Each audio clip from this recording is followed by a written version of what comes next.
Welcome to the GTP. My name is Scott, where we talk all things manga, and I'm excited to share with you my top 10 favorite manga of all time. That's right, in this video we are counting down from number 10 all the way to number 1 to find out what is the greatest manga of 2023.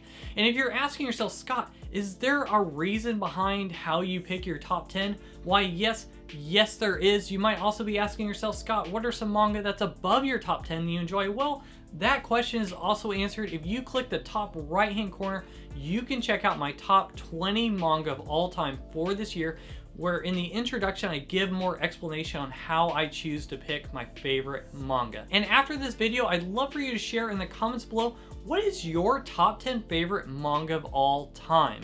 I'm curious to see if the things that are on my list might make your list as well. Also, there could be some hidden gems out there that I'm just not aware of. There's many manga I just have not yet read. And if it's in your top 10, that would make me more inclined to want to go ahead and check it out. So without further ado, let's go ahead and get started. This video is sponsored by Tokyo Treat and Sakurako. Tokyo Treat is a monthly pop Japanese snack subscription box where you'll get up to 20 exclusive, limited edition, and seasonal flavored Japanese snacks that are available only in Japan for a limited time. Sakurako is a monthly authentic Japanese snack subscription box that supports local Japanese snack makers. Each box comes with 20 traditional, authentic, and artisan Japanese snacks, including Japanese teas and a special Japanese tableware. They want everyone to experience Japan in the comfort of their own home through these Japanese snack boxes. Let's go ahead and try some Japanese artisan box snacks. Right away, I got to say, I absolutely love that they gave this little card from the family, just giving you a little bit of the history and just the theme for this box, which is in Hokkaido. One of my favorite manga of all time is Golden Kamuy, and a lot of the scenes in there take place in Hokkaido. And I absolutely love that with this box they give us a guide just to give you a little bit more, such as this Enchanting Winter Festival. And these snacks were just absolutely fantastic. But if I had to pick one of my favorites, these right here, I'm ready to go online to find out where I can get more of them. I almost wish these are in every box. This is a delight. Really appreciate also this green tea. This was just delicious. Actually, I'm not a big green tea drinker, but I could actually drink this tea and actually enjoy it. Let's go ahead and try some Tokyo Treat snacks. Now, I love this Christmas themed box. Take a bite into Japan. This is just so adorable. If I had to pick anything, these Snow Sugar, this is fantastic. It's almost like a deep fried donut. One thing that's really neat with this box is it's not just an experience for myself, but it was an experience for my whole family. If you're looking for a fun, authentic Japanese experience, either for yourself or a loved one this holiday season, this is a perfect gift. And if you use my promo code below, GEEKS, you can get $5 off your first box. And I'll actually have links in the description below for you to check this out. Now, coming in at number 10 is a historical drama series that just has kept me at the edge of my seat. There's many oh snap moments. There's many times I'm just turning page after page after page, wanting to know what's next, and yet at the same time, I want to pause and just stare at the deep, intricate, and detailed artwork. This is none other than Vinland Saga. Now, this story, you're following a Viking boy who's on this path of vengeance. And then somehow throughout this story, without giving any spoilers, the path completely changes and the story and narrative takes a completely different direction. But it's for the better. It is such a good story, such great storytelling that I've just thoroughly enjoyed this series so much. Now, I started watching the first couple episodes of the anime, and it was just completely incredible, and I said, I have got to read the manga, and I'm so glad I went that route. I think we're in 2 seasons now of the anime. I highly recommend if you want to actually get more of the story. I actually think the manga does a slightly better job. You're gonna have those jaw-dropping moments, you're gonna love the detail and the artwork, and you'll just be along for such a wonderful ride. Now, coming in at number 9 is a sports manga series, and to be honest with you, I didn't know too much about this sport before I started reading the series, and it was actually available digitally for a long time. Now, we didn't start getting physical releases until last year, and it was neat to hear the story behind it that a certain con, people kept shouting its name over and over again. Well, Kodansha heard that call and they said yes to physically releasing Blue Lock. Now, the first season of the anime came out last year, which I believe covers the first 12 volumes. Season 2 was announced. I'm not watching the anime, I'm reading it physically, and it's just been such a phenomenal ride as you're following these group of students that want to make it through this Blue Lock battle royale to find out who's gonna make the Japanese soccer team. This has been such an intricate story. You care so much about the characters. You can feel the anticipation and the weight in each of the panels. As you're going through the panels itself, you're just at the edge of your seat, hoping that they'll make that shot, hoping they'll make that goal, hoping they can steal the ball. I was just incredible how much I didn't realize how much I cared about the characters in the sport until I started reading this series. If you haven't checked it out, I highly recommend it. If it wasn't for the language, I'd recommend this almost for any age, but you've got to check out, if you haven't already, Blue Lock. Now, coming in at number 8 actually has made my manga of the year, meaning this is the first time I've read the series this year. It did release physically the last couple of years. We ended up getting this whole series. I ended up picking it up on a sale at the end of December last year, and I am just so blown away. I'm so glad I read the series. It has moved me to literal tears multiple times, and that is none other than Blue Giant. This series is all about the world of jazz. To be honest with you, I'm not much of a musician. I played a little bit of guitar in high school. I dabble briefly with guitar on the side for fun. But other than that, I don't know much about music itself. And not only was I learning about music, I was learning how much I just cared about this world of jazz and these characters. The story has some interesting twists and turns, and actually takes the narrative in a way I actually was never expecting. Now, there's a movie out for it that I cannot wait to see. Unfortunately, by the time I finished the series, I found out the movie was no longer in theaters. Actually, I missed it by a week, so I cannot wait to see that. As I watch the trailers, I've just been hearing the music over and over again. So if you want something that's just gonna move your heart, a story that you just haven't read before, a genre maybe you haven't dabbled in, I highly recommend. This is one of the better manga I have ever read. And for this year, it is my manga of the year, Blue Giant.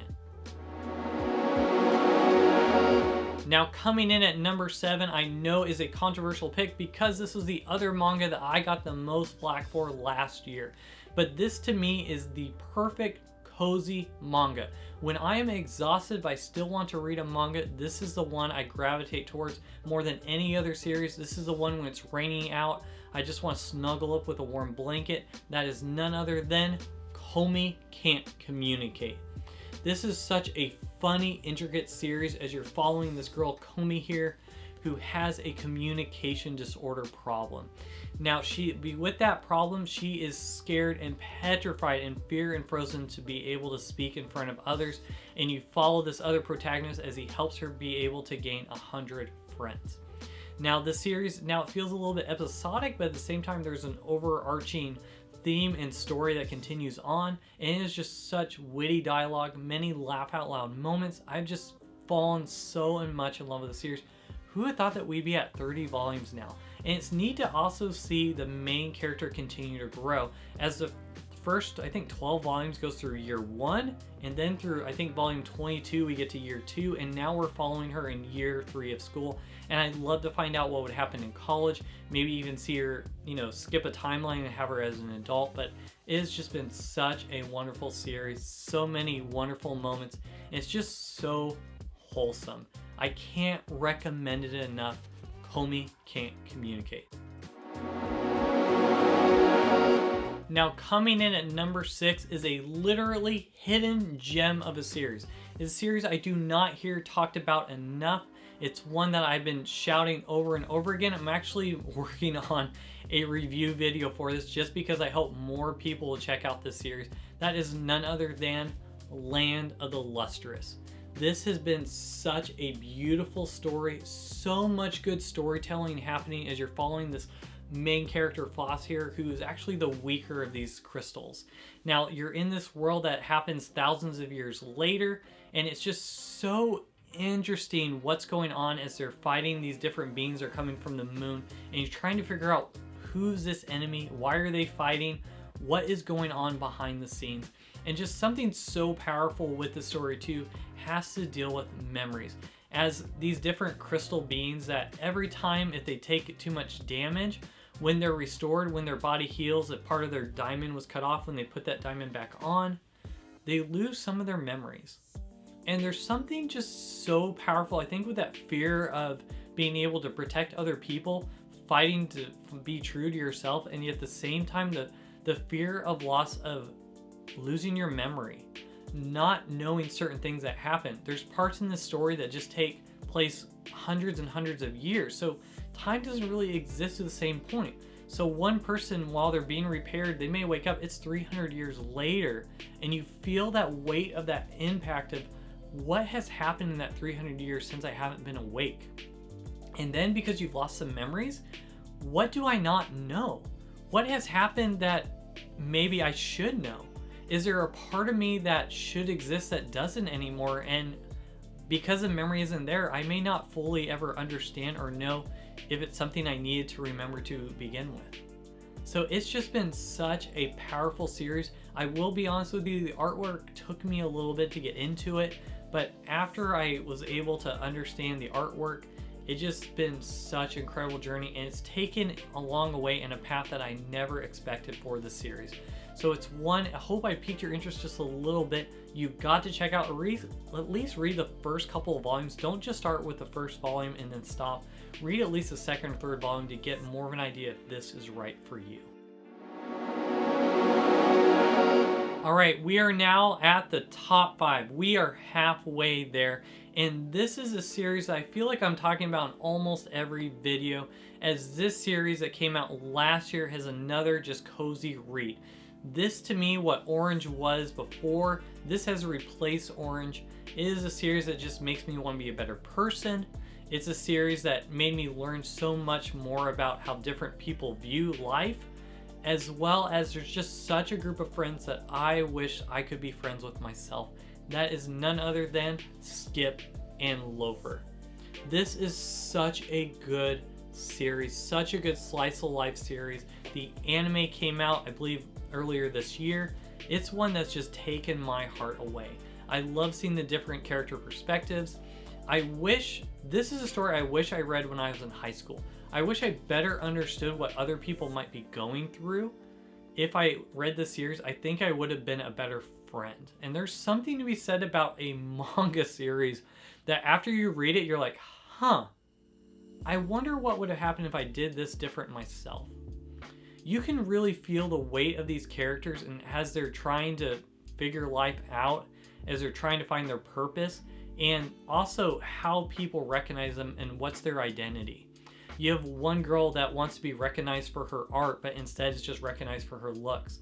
And it's just so frustrating. You have another character who is perceived to be really popular, and the truth behind the scenes is he just is afraid of confrontation, so he's just agreeable with everyone. He doesn't really speak his mind, he just speaks what he thinks others want to hear.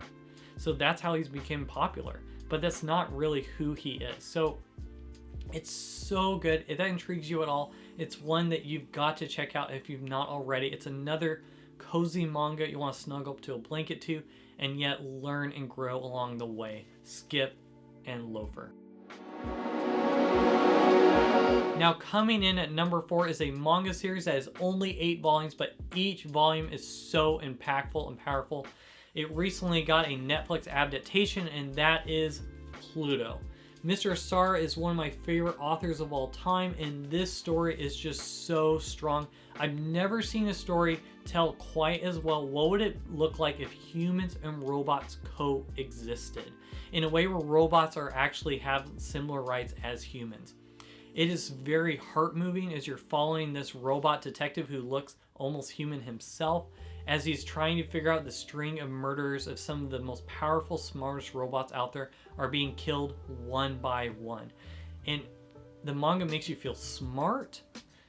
At the end, the twists that happen, you're just like, wow, at least for me, I did not see them coming, and it was just such a good read. So if you're looking at what is some of the cream of the top when it comes to storytelling, as well as not a giant investment with only 8 volumes, you need to do yourself a favor and read Pluto.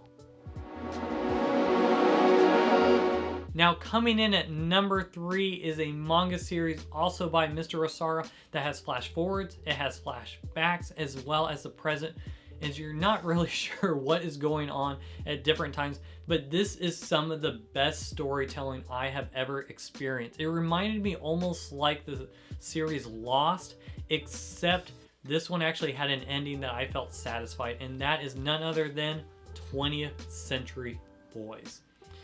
This series, as you're following this main protagonist as him and his childhood friends wrote this make-believe story up, and now as adults their make-believe story is actually coming to life, and you're following the main character as well as his friends as they're trying to figure out what is happening, how these events that we wrote are actually coming to be. It is so good. I don't want to spoil the series. Now, it is a bit of an investment with so many volumes, but I assure you it is worth it. The artwork is incredible. The storytelling will hook you in the entire time, and you'll just be like, wow. There was a moment that I felt like I knew exactly what was going on, and then I turned one page and it was completely different than I was ever expecting. I was just like, they did that so good. It's neat that you also follow these characters growing up as you see what were they look like as kids, were they in the present, what's it like when they're all grown up, and then the different consequences based on different choices. I don't know what else to say. You've got to check out if you've not already. It is worth the investment. It is worth the read. You've got to check out my number 3, 20th Century Boys. Now coming in at number 2, made my manga of the year last year, as it has some of the best storytelling and world building I've ever read in a manga, as well as just gorgeous artwork. That is none other than Witch Hat Atelier. Wow, this is the new Harry Potter. In some ways, I like this better than Harry Potter itself, as you're following this main character, Coco, here, as she has this dream of wanting to be a witch. Except for the caveat is that you can't be a witch unless you're born with the powers. And very soon, quickly, you discover through the first volume, is that anyone actually can be a witch, but it's a secret. And the reason why is if everyone knows, there could be drastic consequences that can affect the entire world. Now you're following Coco as now she gets to be a witch herself. She gets to live her dream, and yet she deals with the pain of knowing that other people can't live the same dream that she has, and you feel the weight of those consequences. You feel the weight as there are rules with their society that they can't use magic on humans when it comes to healing people. And so because of that, when there's illnesses to be had, there's this fine line that, hey, there are spells that we can use that can heal this person, but because it's taboo, and the taboo, the worst case, if you are caught breaking the rules, you lose your memories. What is worse, saving a person but now you can't remember anything at all, let alone that person that you saved? How do you handle those sacrifices? How do you handle a society that has these rules that are very important, that had drastic consequences? There was a world that was being completely destroyed when everyone had this knowledge of magic. What do you do when you have this dream yet others can't have it as well? What do you do when you're not able to fulfill your own dream? This story shares so much about that and so much more. These intricate details. There's many characters. They still have not unraveled their backstory, but man, I cannot wait when they finally tell us more. So I hope that interested you enough. I think this is one of the greatest series that's currently out there. You've got to check it out. I hope my Manga of the Year video convinced you last year. If not, I hope this gives you that nudge. This is my number 2 of all time, Witch Hat Atelier.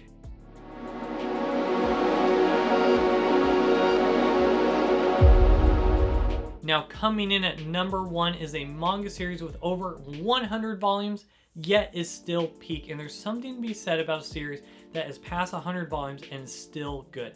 This series has some of the best storytelling and world building I've ever experienced, as well as some of the best when it comes to learning about people's backstories. That's none other than One Piece. Man, when it comes to character design, when it comes to who were they, how they grew up, the reason why they way they are. Man, Oda himself, the author of One Piece, does not do it better than anyone else. I love One Piece so much. Just the kid in me, the adventure of wanting to be a pirate, wanting to find the One Piece. And I love all the adventures he has. Now, there are some arcs that are better than others, but it's still peak. The current arc right now has so many oh snap moments that I'm just at the edge of my seat. The arc before at Wano, it had its low lows, but it also had its high highs. Times where my jaw literally dropped. I'm like, what is going on? How do they do this? And just the world building itself, I'm so intrigued. This is one of those stories where I actually know most of the areas that are around in the story. I can explain the lore to you, even though I've only read it a couple of times. There's something to be said about a series like that. Now, this series has been going on since I've been in high school. I only started reading it a couple of years ago, but this is so phenomenal. My daughter also has fallen in love with this series. I can't say enough good things about it. Now, don't be overwhelmed. If you check out online, I would recommend going through the Viz Media app, as you can read it at your leisure for only $2 a month. But it is such a phenomenal series. You're gonna fall in love with the cast of characters. I hope this is a series that you would just gravitate towards. If you haven't checked it out, don't be overwhelmed by how many volumes it is. Just take it one bite at a time. It's like they say, how do you eat an elephant? One bite at a time. And this series is so deserving. And something that is so beautiful that I love this series does, that I don't see in too many series, is after we get through the end of a large arc or a time we're like, whew, the characters take time to celebrate. They reflect on what's happened and they celebrate their victory. There's times in this series that, you know, the main character actually doesn't always win. There's times in the series where like, man, I wish this would happen, and then later on you see it happening. There's times in the series where things that happen in volume 80 will refer to things that happened 40 volumes before that. Everything is intricately tied together. It doesn't feel like someone who's making up a story as they go. It is a beautiful woven tapestry of a masterpiece, and it has made my #1 of all time. I'm sorry, I know for a lot of you people, you're like, come on, Scott, there's so many other series that should be #1, but for me, this is my favorite series of all time, One Piece. All right, that is my top 10 greatest manga of all time for 2023. I'd love to know from you again in the comments below, what is your top 10 manga? And if you'd like to see more content like this, if you've not done so already, go ahead and like, comment, and subscribe to the channel. That helps others know about this community that we have built together. Thank you so much for watching, and I'll see you on the next one.